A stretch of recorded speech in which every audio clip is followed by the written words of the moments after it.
ఈ సమాజంలో ఇప్పుడొక కొత్త ట్రెండ్ నడుస్తోంది. ఆడపిల్ల తన వాళ్ళందర్నీ వదిలేసి ఎవరో ముక్కుమొహం తెలియనివాడి కోసం వస్తుందనేది. కాని ఇప్పుడు జరుగుతున్నది పూర్తిగా వేరు. ఆమె తన వాళ్లను వదిలి రావటం రట్టే. కాని ఆ అబ్బాయి జీవితంలోకి ఆమె ప్రవేశించిన తర్వాత ఆ అబ్బాయి తన సొంత బంధువులకు, తన కుటుంబానికి, తన ప్రాణమిత్రులకు క్రమంగా దూరమవుతున్నాడు.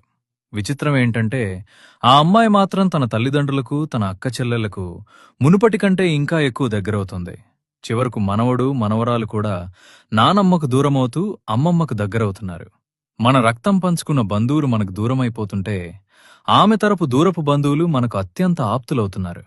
పరిస్థితి ఎలా తయారైందంటే అన్నకంటే బావమరిది ఎక్కువైపోతున్నాడు. జన్మనిచ్చిన నాన్నకంటే మామగారే గొప్పైపోతున్నారు. ఆడపిల్ల తన వాళ్ళను వదిలేసొస్తుంది అని లోకం తెగ పొగిడేస్తోంది కాని అసలు విషయం ఏంటంటే తను వదిలేసొచ్చేది నిన్ను కలుపుకొని పోవటానికి మాత్రమే, కేవలం నిన్ను మాత్రమే. మన అన్న ఇంట్లో ఏదైనా ఫంక్షన్ ఉంటే మనం ఒక్కరమే వెళ్తాం. అదే బావమరిదింట్లో ఫంక్షన్ ఉందంటే చాలు, పెళ్ళాం, పిల్లలతో సహా కుటుంబమంతా సర్దుకుని వెళ్ళిపోతాం. ఎందుకంటే మనకు అన్నతో ఏదో ఒక గొడవ ఉంటుంది. అదే బావమరిదితో ఏ గొడవ ఉండదు.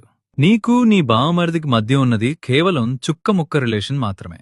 నీ అన్నను ఆస్తివాటా అడిగినట్టు నీ బావమరిదిని అదనపు కట్నం అడుగు. అప్పుడు తెలుస్తుంది నీ అన్న ఎలాంటివాడు, నీ బావమరిది ఎలాంటివాడు. చివరకు మన ఇంట్లోనే, మనవాళ్ల మధ్యలోనే మనల్ని పరాయివాడిగా చేసి వాళ్ల చుట్టాల్లో మనల్ని కలిపేస్తోంది ఈ వ్యవస్థ. ఇంకా క్లియర్గా చెప్పాలంటే ఒక్కసారి నీ ఫోన్లో మీ అమ్మతో, మీ నాన్నతో నువ్వు ఎంత సమయం మాట్లాడేవో చూసుకో. అలాగే ఆమె ఫోన్లో తన అమ్మ నాన్నలతో, తన కజిన్స్తో, తన బావమరదళ్లతో, తన పెద్దమ్మ, చిన్నమ్మ, చిన్నాన్నలతో, చివరకు వేలు విడిచిన మామలతో కూడా ఇన్ని గంటలు మాట్లాడిందో చూసుకో. అప్పుడైనా నీకు అర్థమవుతుంది ఎవరు అన్నిటినీ, అందర్నీ వదిలేసి బతుకుతున్నారో.